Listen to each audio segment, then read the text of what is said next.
नमस्कार। आज हम एक सफर पे चलेंगे भारत के एक बहुत ही प्राचीन और थोड़ी उलझी हुई कहानी की दुनिया में, जिसका नाम है कादम्बरी।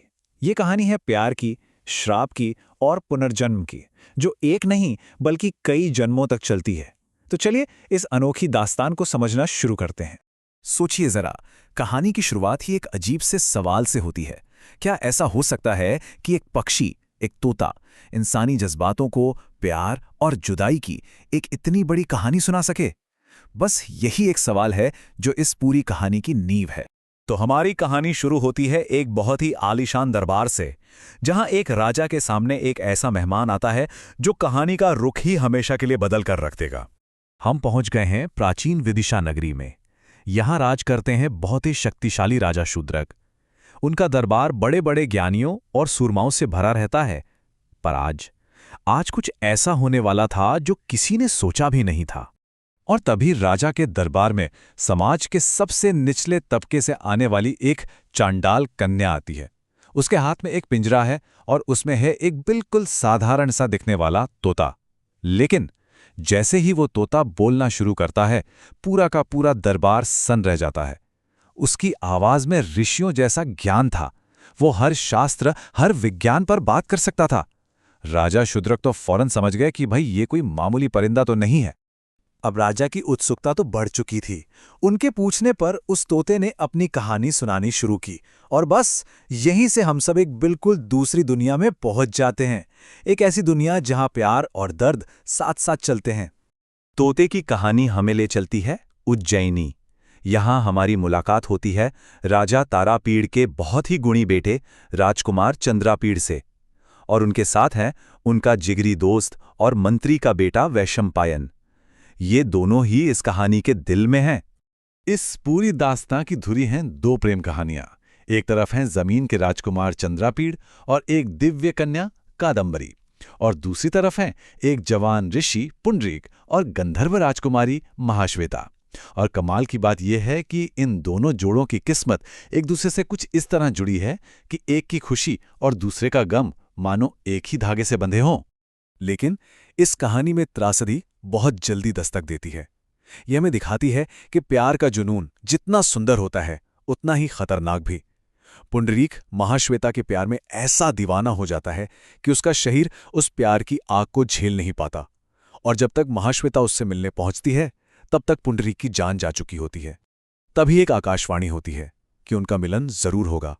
और बस इसी एक उम्मीद के सहारे महाश्वेता अपनी पूरी जिंदगी तपस्या में लगा देती हैं। और अब कहानी एक ऐसे मोड़ पर आती है जहां ये दोनों प्रेम कहानियां एक बहुत ही दुखद तरीके से टकराती हैं और एक छोटी सी गलती सब कुछ बदल कर रख देती है। कई साल बीत जाते हैं। चंद्रापीड़ का दोस्त वैशंपायन उसी अछूत सरोवर पर पहुंचता है जहां महाश्वेता तपस्या कर रही होती है। वो महाश्वेता को देखता है और उस पर मोहित हो जाता है। और यहीं वो एक बड़ी गलती कर बैठता है। वो महाश्वेता के दुख और उसकी तपस्या की परवाह किए बिना उससे अपने प्यार का इजहार कर देता है। वैशंपायन की इस हरकत से महाश्वेता का गुस्सा 7वें आसमान पर पहुंच जाता है। सोचिए, सालों की तपस्या और ये अपमान।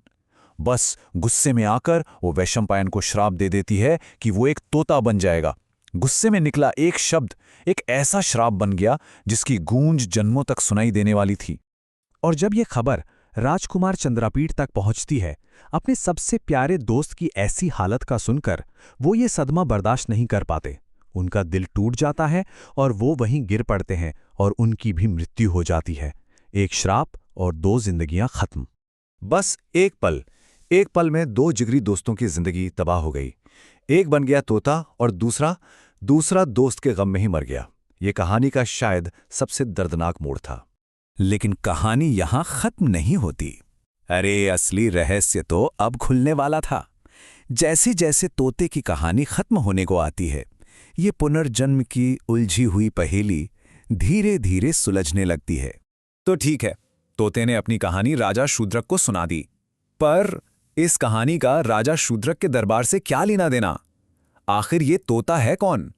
और खुद राजा शूद्रक, वो कौन है? और यहीं पहला राज खुलता है। वो ज्ञानी तोता वो कोई और नहीं बल्कि वही श्रापित वैशंपायन है। सोचिए, वो अपने ही दोस्त की अपनी ही कहानी सुना रहा था।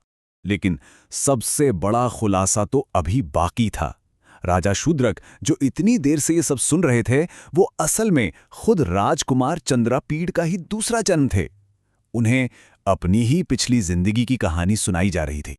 तो अब जब सारी कड़ियां जुड़ चुकी हैं, सारे राज खुल चुके हैं, कहानी पहुंचती है अपने अंजाम तक। एक ऐसे अंजाम तक जहां प्यार आखिरकार किस्मत को हरा ही देता है।